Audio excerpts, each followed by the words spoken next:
la salida a perseguir a Warnes y la falta de información es lo que termina dándole un plus a la victoria de Warnes en Florida.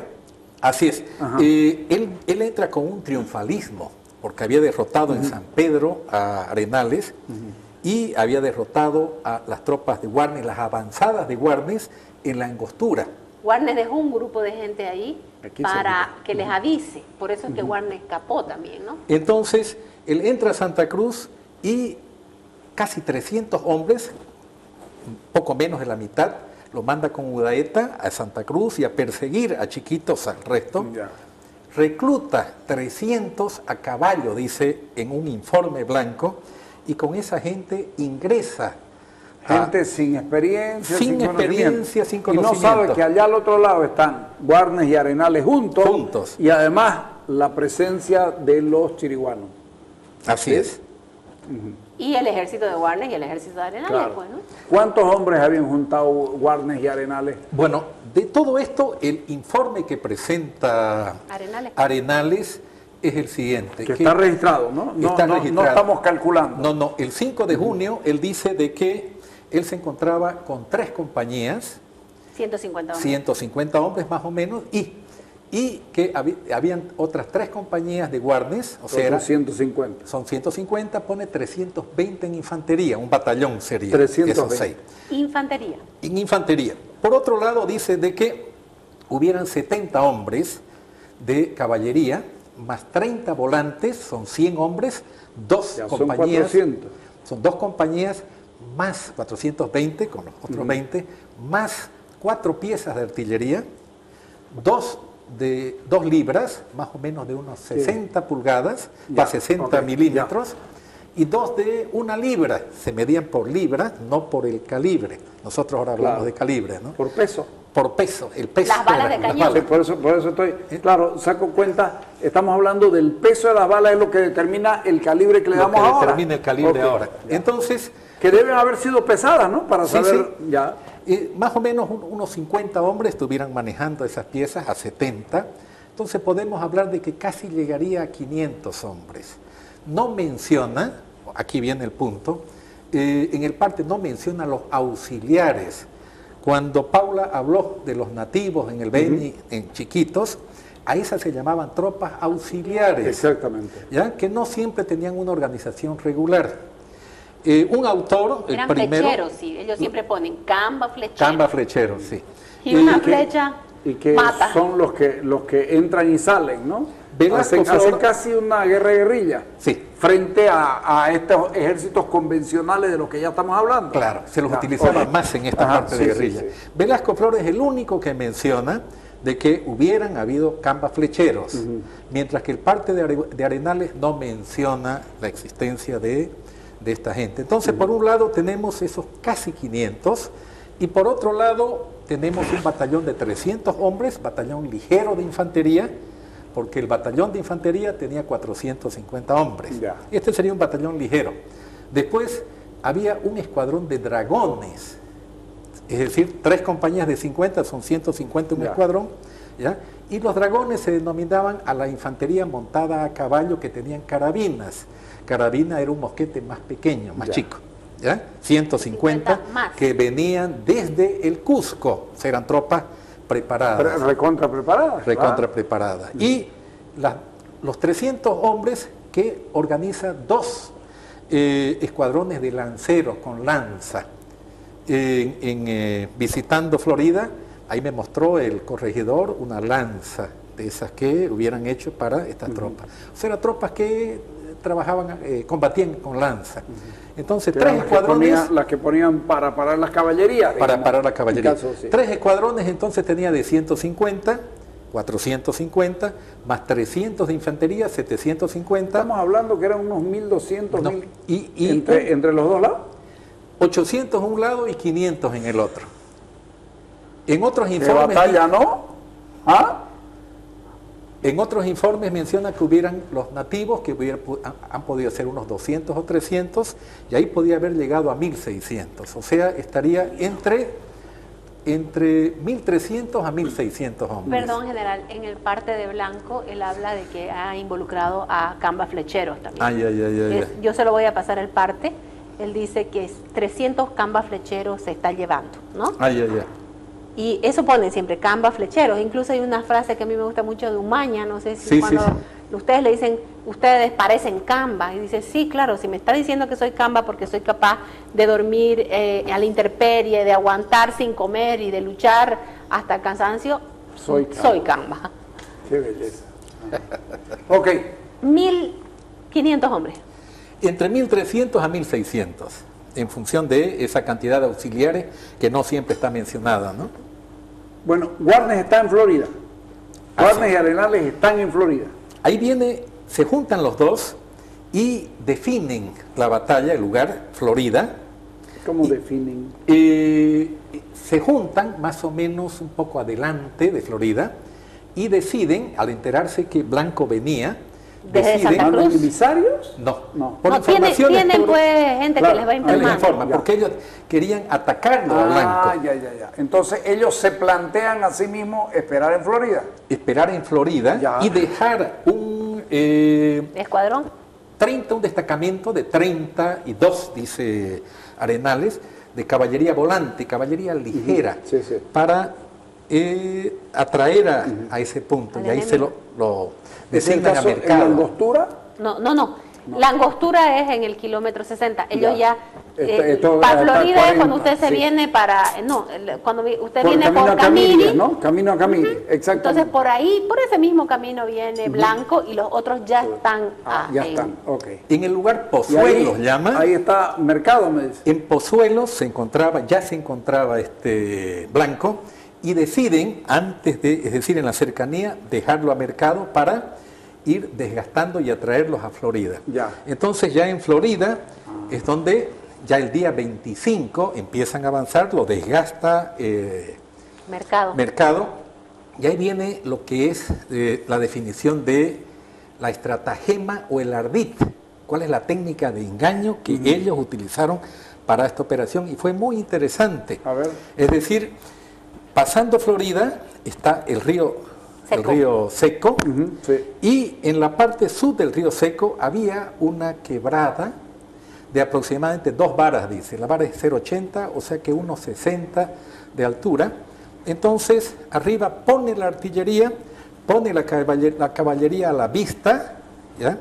Y para Velasco Flor pone los flecheros, que es lo que cuando llegan ellos ven ese dispositivo, pero adelantan sobre el río el batallón de infantería en unos pozos medianos, cavan trincheras medianas, pero cubiertas con matorrales, donde de adelante no se veía esta presencia. Usted va al río Piraí y se ve eso, ¿no? Sí.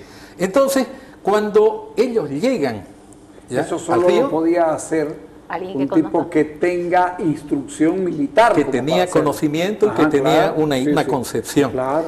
Entonces llega... Que conozca el terreno, además, ¿no? Ya lo había visto el terreno, básicamente, Arenales y Warnes.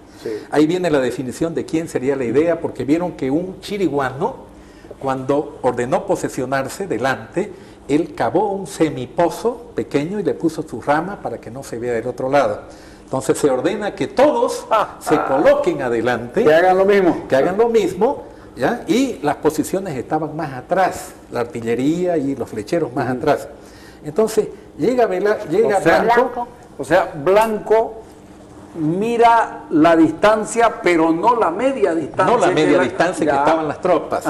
Entonces, él llega a la parte norte del río, pasa a Florida, llega a la parte norte y despliega sus tropas. Pone su batallón, pone sus dragones y a los costados pone esa caballería de lanceros, de bisoños. Entonces normalmente se manda a los cazadores para ir recorriendo el terreno y empieza primeramente con los fuegos de artillería. Él tenía 2 piezas de A4, más o menos de unos 75 milímetros de mayor alcance. Empieza el juego de preparación de artillería. Y ¿de qué alcance tenía más o menos eso? Más o menos entre 500 y 800 metros era el alcance de... ¿Cómo se llama? De una bola de cañón, ¿no? De esa bola de cañón. Y aquí viene la diferencia, los cañones que tenían ellos eran cañones de hierro, mientras los cañones de Arenales y de Guarnes eran de cobre y de bronce. Entonces, o sea, había que esperar que se enfríen, porque si no se no se doblaban. le podía utilizar mucho y además su potencia era menor. Claro, ¿ya? sí, sí.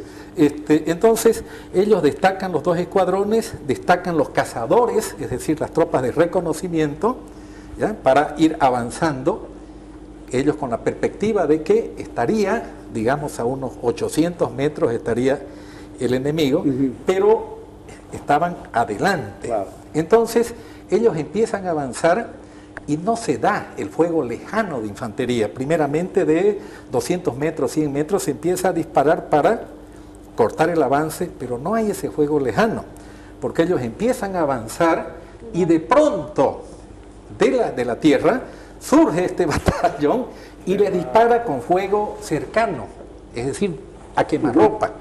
Entonces, ¿cuál es el resultado? La sorpresa fue fuerte, ¿ya? Y estas tropas bisoñas que reciben ese fuego cercano de sorpresa, escapan. Es decir, es un desbande total. A esa situación aprovecha ya Guarnes y Arenales por los flancos. Arenales estaba a la derecha, Guarnes a la derecha y a la izquierda estaba Arenales con la caballería. Blanco está atrás mirando todo lo que ocurre. Blanco está con las tropas realistas atrás, y las tropas patriotas están a la derecha, Guarnes con la caballería. Prácticamente haciéndole una media luna, un semicírculo. Fíjense que al principio, al ver esa pequeña fuerza que tenían los patriotas, Blanco decide lanzar a sus lanceros a caballo para tratar de envolver. Él intenta primero envolverlos. Pero lo envuelven a él. Pero básicamente le aparecen las tropas que le disparan a quemarropa. Y los desbandan. Y ese es un desbande. Y más bien la caballería, a la derecha con Guarnes, a la izquierda con Arenales, al centro estaba de la Riva, a cargo de la infantería. Y atrás estaba Belzu, no el presidente, sino un Belzu valdegrandino a cargo de la artillería patriota. Ese fue el despliegue. Entonces, ante ese desbande sale las caballerías a tratar de envolver y la infantería, después de ese disparo, empieza a presionar, a atacar. Ahí viene el desbande y el descontrol de las tropas ante ese contraataque de las tropas de Blanco. Y Blanco trata de reorganizar, y aquí vienen dos situaciones. De acuerdo a los informes de Torrente, o sea, de los españoles, y de acuerdo a los informes de Arenales, en ese lugar hubiera muerto Blanco. Pero ya de acuerdo a Durán Canelas, de acuerdo a la tradición oral, viene un repliegue hacia Florida. Hacia el pueblo. Hacia el pueblo de Florida. Que está intacto, está intacto a lo que era en el tiempo. A lo que es en el tiempo, sí. Y ahí viene el repliegue. Eso está como a ¿cuántos kilómetros? Del río a 3. A 3 kilómetros, unos 3 kilómetros, sí. Okay, entonces él trata de reorganizar sus tropas en Florida, y ahí llega Guarnes, llega Arenales, llega en persecución. Y ahí recién se da el combate cuerpo a cuerpo. Las versiones para Torrente fue muerto, es decir, para el español en el informe fue muerto de un disparo en el río. Para el informe de Arenales dice que Blanco fue muerto a sablazos por sus tropas. Por sus tropas, o sea, los patriotas lo matan a sablazos. De Arenales. De Arenales. ¿Ya? Y de acuerdo a Durán Canelas, la autoría. O sea, sus oficiales, claro, dice, no menciona quién. No importa, lo que te digo es que le adjudica a sus hombres la muerte no a los de Guarnes. Pero aquí, o sea, porque Guarnes y Arenales hay un conflicto muy fuerte. Por eso le digo, que, considerando el conflicto y la rivalidad entre ellos, por eso es precisamente que te pregunto si se adjudica él para su compañía o su batallón o lo que querrá. Nosotros fuimos los que lo matamos, es decir, nuestra gente. El parte solo dice los oficiales, o sea, podía ser de los dos lados. Cualquiera. Pero la tradición oral cruceña, Durán Canelas, Mariano Durán Canelas, yo considero que él sería descendiente de Durán, el secretario de Guarnes. Entonces, el libro que escribe Durán Canela sería lo que le cuenta el secretario de Guarnes. Perdón, yo tengo la partida de nacimiento. ¿Tiene? Sí, y el papá parece que es cochabambino. La tengo todo, se lo puedo Pero pasar. Él tiene una versión de tradición oral, no documentada, porque digamos, ¿no? él entrevista y lo dice a muchos soldados. Incluso hay 3 versiones, no sé si las ha visto, en los Vázquez Machicados, no de Humberto, sino de José, de 3 soldados. Y don Hernando Sanabria, que se lo puedo pasar también, él transcribe una versión de un soldado, que la transcribe don Eduardo Cortés, que es la que yo tengo. Perdón, te voy a pedir que hagamos un cortecito aquí para que no cortarla para publicidad. ¿Por qué la rivalidad entre Guarnes y Arenales, siendo que estaban del mismo lado, liderazgo? O sea, no tenemos tampoco que pensar que todos los patriotas son amigos, o sea, son facciones. Claro, Cuando uno, gracias al consulado argentino en Santa Cruz, nos donó al Museo de Historia el archivo de Arenales, el general lo ha usado. Que la verdad eso ayuda muchísimo a los historiadores locales, no tienen que desplazarse, pueden en Santa Cruz estudiar todo ese archivo. Ahí se puede notar, digamos, sobre todo por lo que yo siento cuando leo ese archivo, no sé qué piensa usted, general, como que Arenales subestima a Guarnes, como que hay una subestimación a este soldado, ¿no? Pero yo no puedo hablar en términos militares. Sí, yo de lo que he estudiado este archivo de Arenales he visto de que, por un lado, en la designación son designados separados, gobernadores, intendentes, y en lo político ambos informaban a Buenos Aires. A Buenos Aires, no tenían ninguna relación. Segundo, Arenales recibe una designación de comandante militar de la cordillera. ¿Qué significaba? Que él tenía un mando o una coordinación sobre la laguna, es decir, sobre Padilla, sobre Umaña, ¿ya? Y sobre Guarnes. Entonces, uno es el mando político y otro es la coordinación militar. Entonces, en muchos aspectos, Guarnes tenía un recelo, por un lado, y por otro lado, el caudillaje. Es decir, Guarnes era un caudillo mucho más, yo creo, con más ascendiente que Arenales. Arenales era más jefe, es decir, más formal. ¿Ya? Y vemos en esa situación que Arenales, que desconfiaba, lo somete a proceso a Guarnes. A Guarnes, lo somete a proceso a Umaña, lo somete a proceso a Esteban Arce. Esteban Arce, como criollo, recelaba a los extranjeros, ¿ya? Lo mismo que Antonio Suárez. Antonio Suárez también recelaba a los extranjeros que habían tomado el mando. O sea, no olvide que Antonio Álvarez de Arenales es español venido de España, soldado, ¿no? Sí. No es Guarnes, era criollo. Era criollo. Entonces, esos dos factores, el caudillaje y la designación militar de coordinador, pero no política, genera esta situación. Además que Arenales venía de derrota en derrota, y no quería entrar en ese tren Guarnes. Guarnes quería proteger, es decir, proteger Santa Cruz y no entrar en la situación que venía Álvarez de Arenales. Desde Cochabamba venía, es decir, venía perdiendo y huyendo.